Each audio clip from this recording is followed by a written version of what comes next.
Everyone welcome to our channel. So జుట్టుకు ఎన్న apply చేసే ముందు ఈ మిస్టేక్స్ అయితే మీరు చేస్తే గనక మన జుట్టు అనేది రాలుతూ ఉంటుంది. ఎక్కువగా హెయిర్ ఫాల్ సమస్య ఇంకా పెద్దదిగా అవుతుంది. ఇంకా చిన్న వాళ్ళకైనా పెద్ద వాళ్ళకైనా ఇప్పుడు వయసుతో సంబంధం లేకుండా చాలా వరకు తెల్ల జుట్టు సమస్య అయితే వస్తుంది. సో దానికోసమని ఇంకా దానిని కప్పిపుచ్చడానికి అయితే చాలా మంది అకేషన్స్ ఫంక్షన్స్ ఉండగానే జస్ట్ తొందరగా సింపుల్ గా వేసేసుకుంటారు జుట్టుకి హెన్న అప్లై చేసే ముందు. అయితే ఇంకా ఈ మిస్టేక్స్ చేస్తే గనక మొదటికే మోసం వస్తుందండి. మనకు మార్కెట్ లో లభించే హెన్న అప్లై చేసే విషయంలో అయితే ఈ తప్పులు అయితే బాగా చేయకండి. ఇంకా జుట్టు నిర్జీవంగా మారకుండా కాపాడుకోవచ్చు. మనమైతే ఈ మిస్టేక్స్ ఎక్కువగా చేస్తే మాత్రం ఖచ్చితంగా మన జుట్టు అయితే పొడిబారి రాలిపోయి కట్ అవుతూ ఉంటుంది. సో ఇంకా హెయిర్ ఫాల్ సమస్య ఇంకా పెద్దదిగా అవుతుంది. ఎన్న మిశ్రమాన్ని అయితే అప్పటికప్పుడు కలిపి తలకు పూసుకోవడం మంచిది కాదు. సో కాబట్టి 4 నుంచి 5 గంటల ముందే ప్రిపేర్ చేసి పక్కన పెట్టుకోవాలండి. ఒక బౌల్లో కలిపి హెన్నానైతే పక్కన పెట్టుకొని ఉంచుకోవాలి.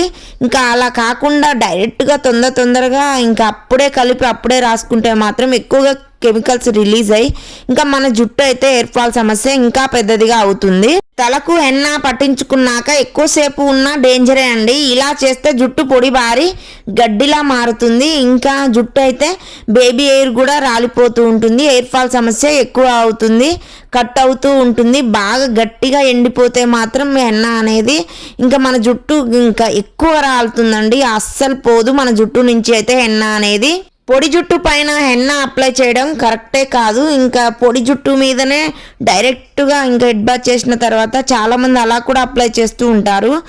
ఖచ్చితంగా ఎయిర్ కండిషనర్ వాడాక మంచిగా రాసుకోండి హెన్నానైతే. సో లైట్గా ఆయిల్ కానీ రాసుకోండి. డైరెక్ట్గా అప్లై చేయడం వల్ల జుట్టు అనేది ఇంకా పొడిబారి ఉండడం వల్ల మన జుట్టుకైతే ఎక్కువగా పట్టకుండా హెన్న అనేది రాలిపోతూ ఉంటుంది. సో దానికి తోడు ఇంకా జుట్టు అనేది ఊడుతూ ఉంటుంది.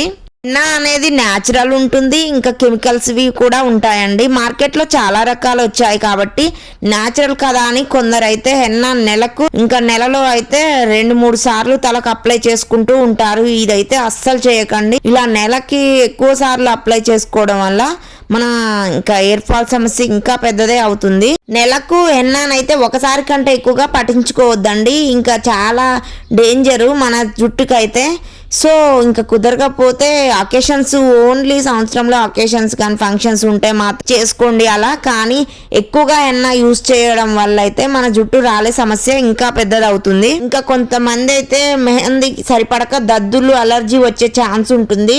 అందుకే చర్మంపై ఓసారి ప్యాచ్ టెస్ట్ చేస్తే చాలా బెటర్ అండి. టెస్ట్ చేసుకున్న తర్వాతే యూజ్ చేయండి. అప్పుడు ఇంకా మనకి తెలుస్తుంది, స్కిన్ ఎలర్జీ రాకుండా ఉంటుంది. మన ఇంట్లో కూడా న్యాచురల్గా హెన్నానైతే తయారు చేసుకోవచ్చు అండి, ఇంకా గోరింటాకుతో. సో మంచిగా అవన్నీ ఎండబెట్టి నేను అది కూడా వీడియో చేస్తాను. సో చాలా ఈజీగా సింపుల్గా చేసుకోవచ్చు. మనమైతే బయట దొరికే హెన్నాలు అయితే ప్రిజర్వేటివ్స్ ఖచ్చితంగా కలుస్తాయి. ఇంకా కెమికల్ ఫ్రీ అయితే ఉండదు, ఎందుకంటే అది ఎక్కువ రోజులు స్టాక్ ఉండాలి. సో దానికోసమైనా కొన్ని ప్రిజర్వేటివ్స్ అయితే కలపాల్సి వస్తుంది. సో కెమికల్ లేకుండా అయితే ఉండదు అసలు. సో మీకు నా వీడియోస్ కనుక నచ్చితే ప్లీజ్ సబ్స్క్రైబ్ చేయడం మాత్రం అస్సలు మర్చిపోవద్దు. మన జుట్టు కోసం ఇంకా చాలా జాగ్రత్తలు తీసుకోండి. ఇలా చేస్తే మాత్రం మీ జుట్టు ఒత్తుగా హెల్దీగా పెరుగుతూ ఉంటుంది. న్యాచురల్గా సింపుల్గా వేలో పెంచుకోండి జుట్టునైతే. ఎక్కువగా మార్కెట్లో దొరికేవి యూజ్ చేయకండి.